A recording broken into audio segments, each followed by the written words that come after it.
Does your morning routine actually work, or just pretend to look productive? It doesn't matter how early you wake up, how aesthetic your rituals look, or how many ice baths you take. If your routine isn't aligned with how your brain and body work, you're not preparing to be productive, you're preparing to ruin your day. Because your brain doesn't care how your routine looks, it cares how it works. Forget about 5 a.m. wake-ups. Here are 6 evidence-based morning habits that actually work. The first habit you should implement is the sunlight exposure in the morning. Did you know your brain can't tell it's morning until it sees real sunlight? Not the lamp, not your phone screen, actual sunlight. Your brain's internal clock, your circadian rhythm, depends on light entering your eyes to know what time it is. That single signal flips your brain from night mode into day mode. Think of it like your brain's wake-up operating system. It needs sunlight to boot up properly. Sunlight is the boot up command. Without it, the system runs out of sync, leaving you tired, unfocused, and sluggish before the day even begins. When sunlight hits your eyes, melatonin, the hormone that keeps you sleepy, shuts off. At the same time, cortisol rises in a healthy way, giving you steady energy, and serotonin lifts your mood and focus. In minutes, your brain shifts from groggy to switched on. 10 to 20 minutes of morning sunlight is enough to reset your system. Go for a walk. Sip your coffee on the balcony. Just give your brain the signal it's waiting for. Sunlight is the real power button for your focus and mood. The second habit is the movement. Most people treat morning movement like a fitness chore. But in the morning, movement has a completely different purpose. It's about switching your brain on. When you move even for a few minutes, your heart pumps faster. Blood flow increases, and more oxygen reaches your brain. This jumpstarts your prefrontal cortex, the area responsible for focus, planning, and self-control.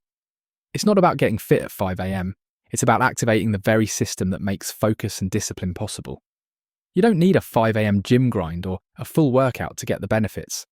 Sure, some people on a fitness journey train in the morning because it works for them, but that's not the point here.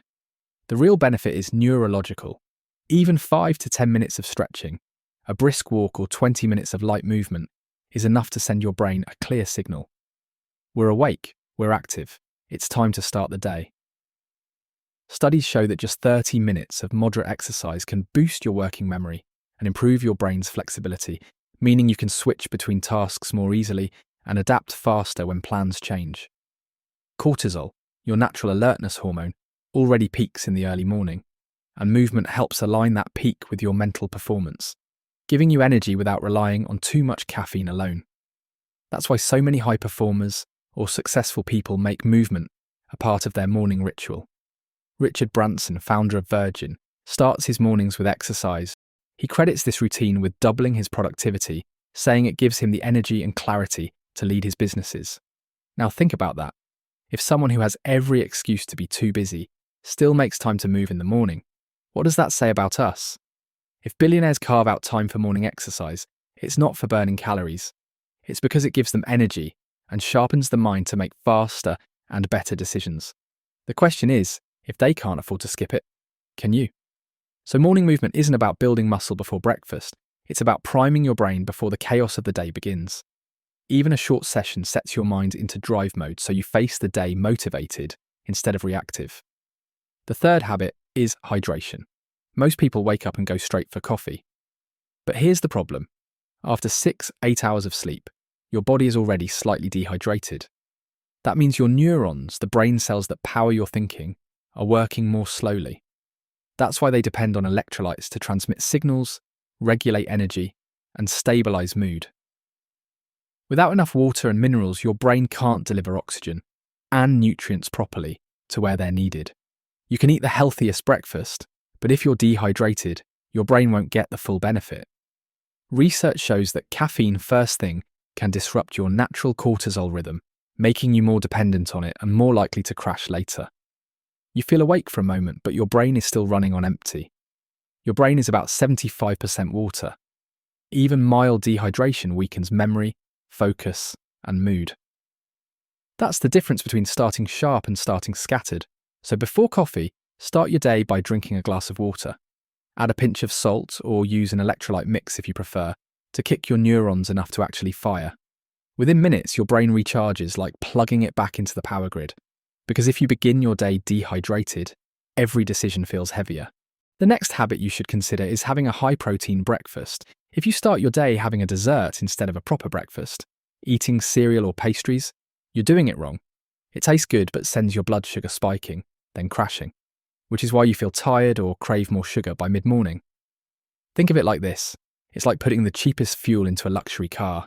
It burns fast, but then it crashes and doesn't get you far. You'd never do that to a car worth $1,000, so why do it to your brain? Protein works differently. It digests more slowly, giving you a steady release of energy instead of a quick burn.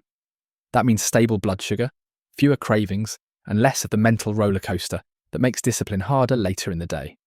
Keep in mind your gut and brain are directly connected.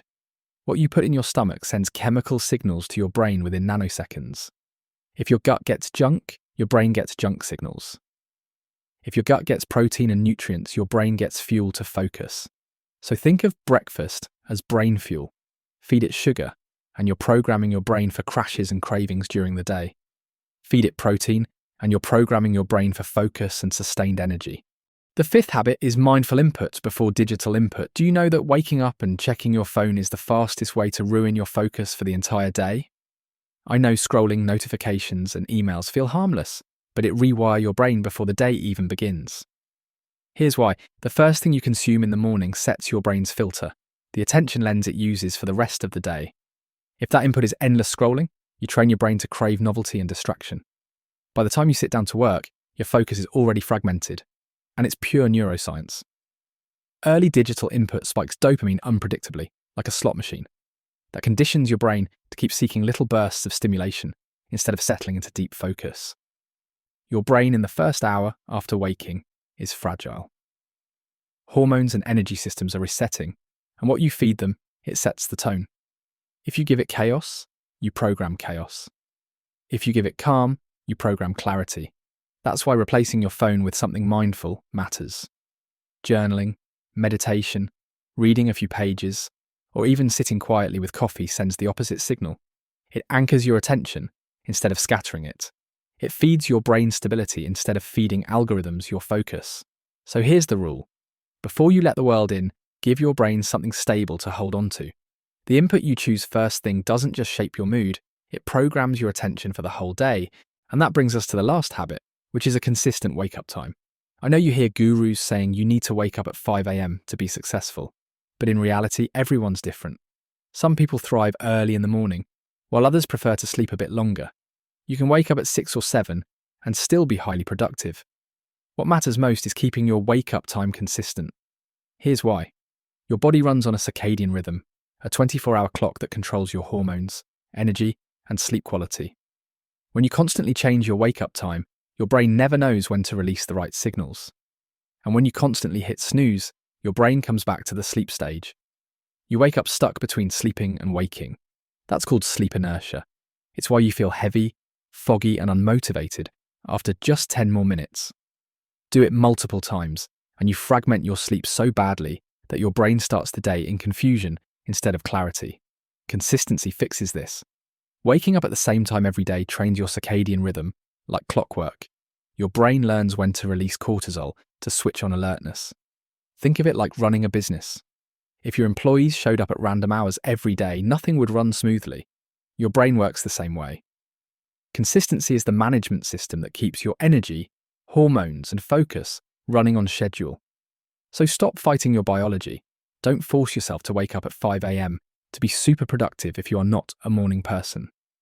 Instead, set a realistic but consistent wake-up time and stick to it. So those are the 6 habits I've tested on myself. Now it's your turn. You don't need to overhaul your whole life tomorrow. Just pick one habit and start with it. Do it consistently, and you'll feel the difference. Which of these habits are you going to try first? Let me know in the comments. And if you want more evidence-based tools for running your mind like a CEO, make sure to subscribe.